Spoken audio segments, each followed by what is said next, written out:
ভারতের রিপাবলিক বাংলার উপস্থাপক ময়ূখ রঞ্জন ঘোষ বাংলাদেশ নিয়ে একের পর এক বিতর্কিত মন্তব্যই যার উপস্থাপনার পুঁজি। মঙ্গলবার কলকাতায় বাংলাদেশ ডেপুটি হাইকমিশনের সামনে উত্তাল বিক্ষোভ হয়, লাঠিচার্জ করে পুলিশ।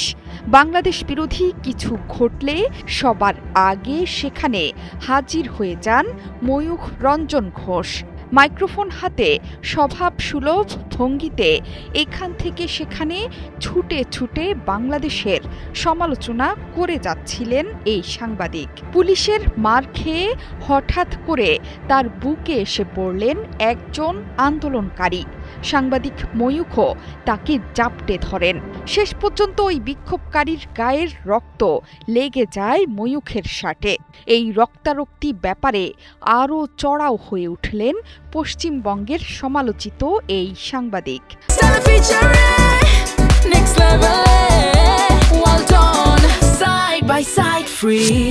বাংলাদেশ বিরোধী বিক্ষোভের সংবাদ সংগ্রহ করতে গিয়ে আন্দোলনকারীদের ওপর পুলিশের লাঠিচার্জের তীব্র প্রতিবাদ জানাচ্ছেন ময়ূখ রঞ্জন ঘোষ। রক্তাক্ত শার্টের ছবি তুলে সামাজিক মাধ্যমে পোস্ট করে যাচ্ছেন দেদারসে, প্রতিবাদ জানাচ্ছেন দফায় দফায়। মঙ্গলবার বাংলাদেশে দীপু চন্দ্র দাস হত্যার ঘটনায় উত্তাল হয়ে ওঠে ভারতের দিল্লি থেকে কলকাতা।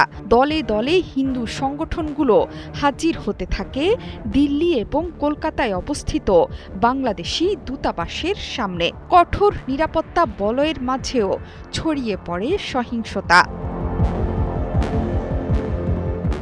এই সময় আহতদের রক্তে রঙিন হয়ে যান পশ্চিমবঙ্গের সমালোচিত সাংবাদিক ময়ূখ রঞ্জন ঘোষও। তার শার্টেও রক্তের দাগ।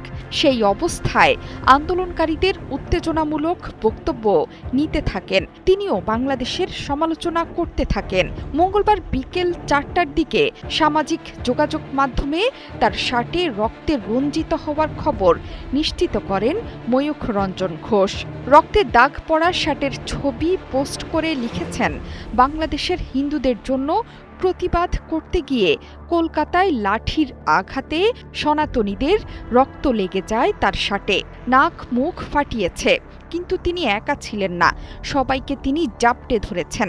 এই দাগ লাগা জামা অনেক কিছু বদলে দেবে, সবকিছু মনে রাখবেন তিনি।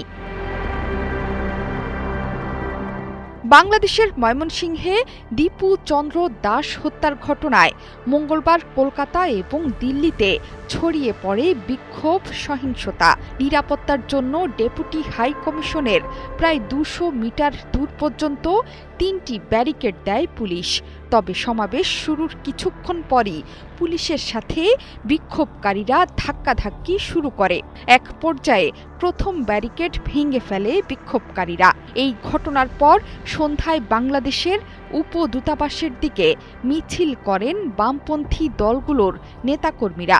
দুপুরের মতোই এদের মিছিলও উপদূতাবাসের 200 মিটার আগেই থামিয়ে দেয় পুলিশ। জোহরা চৌধুরী সেতু, ৭১।